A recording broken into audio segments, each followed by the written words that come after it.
పురాణాలు, సాంప్రదాయాలకు మార్గదర్శకం లాంటివని DWMA project director Venkataratnam, deputy collector Rajasekhar, retired deputy medical officer Varaprasad అన్నారు. చిత్తూరు జిల్లా మంగళంపేటలో జరిగిన మహాభారత యజ్ఞం కార్యక్రమంలో ఉన్నతాధికారులు పాల్గొన్నారు. మహాభారతంలో కీలక ఘట్టమైన దుర్యోధన వధను అతనితో వైభవంగా నిర్వహించారు. ఈ ఘట్టాన్ని పాత్రధారులు రక్తి కట్టించి వీక్షకులను అలరింపజేశారు. మహాభారత యజ్ఞానికి విరాళం అందజేసిన ఉన్నతాధికారులను మహాభారత ఆలయ ధర్మకర్తలు ఘనంగా సన్మానించారు.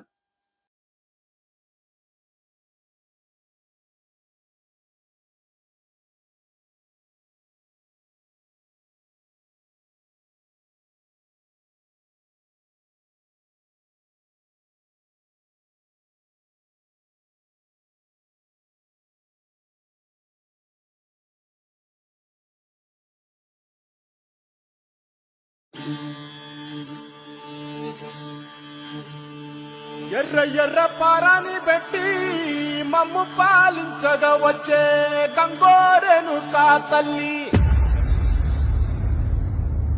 నల్ల నల్ల కాటుగా పెట్టి మమ్ముదయ చూడగా వచ్చే గంగోరెను కా తల్లి,